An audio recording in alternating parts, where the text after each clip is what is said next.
Ernakulam VPS ലേക്ക് shore ആശുപത്രിയുടെ അത്യാഹിത വിഭാഗത്തിൽ വെച്ച് വിവാഹിതരായ ആവണി ജീവിതത്തിലേക്കുള്ള തിരിച്ചുവരവിന്റെ പാതയിലാണിപ്പോൾ. വിവാഹ ദിവസം അപകടത്തിൽപ്പെട്ട് ചികിത്സയിലായിരുന്ന ആവണിയുടെ വിവാഹം ആശുപത്രിയിലെ അത്യാഹിത വിഭാഗത്തിൽ വെച്ചായിരുന്നു നടന്നത്. സാരമായി പരിക്കേറ്റ നിലയിൽ നിന്ന് എഴുന്നേറ്റ് നിൽക്കാൻ പറ്റിയ അവസ്ഥയിലെത്തിയെന്ന് ആവണി പറയുന്നുണ്ട്. വൈകാതെ തന്നെ നടന്നു തുടങ്ങാമെന്നാണ് കരുതുന്നതെന്നും ആവണി മാധ്യമങ്ങളോട് പ്രതികരിച്ചു. കൂടാതെ ആവണിക്ക് കൊടുക്കേണ്ട പിന്തുണ കൊടുക്കണമെന്നായിരുന്നു തന്റെ ആഗ്രഹമെന്നും ജീവിതകാലം മുഴുവൻ ആവണിയുടെ കൂടെ ഉണ്ടാകുമെന്നും ഭർത്താവ് ഷാരോൺ പറഞ്ഞു. ചേർത്തല ബിഷപ്പ് മൂർ സ്കൂളിലെ അധ്യാപികയായ ആവണി ആലപ്പുഴ കൊമ്മാടി സ്വദേശിയാണ്. ആലപ്പുഴ തുമ്പോളി സ്വദേശിയും Cherthala KVM college of engineering and information ടെക്നോളജിയിലെ അസിസ്റ്റന്റ് പ്രൊഫസറുമായ VM ഷാരോൺ ആണ് ഭർത്താവ്. തുമ്പോളിയിൽ വെച്ചായിരുന്നു ഇവരുടെ വിവാഹം നടക്കേണ്ടിയിരുന്നത്.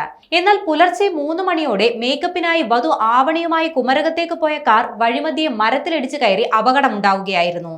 നാട്ടുകാരും പോലീസും ചേർന്നാണ് അപകടത്തിൽപ്പെട്ടവരെ അന്ന് കോട്ടയം മെഡിക്കൽ കോളേജിൽ എത്തിച്ചത്. പക്ഷെ നട്ടെല്ലിന് സാരമായി പരിക്കേറ്റതിനാൽ ആവണിയെ വിദഗ്ധ ചികിത്സയ്ക്കായി കൊച്ചിയിലേക്ക് മാറ്റുകയായിരുന്നു. വിവരമറിഞ്ഞ വരൻ ഷാരോണും കുടുംബവും ആശുപത്രിയിലെത്തി.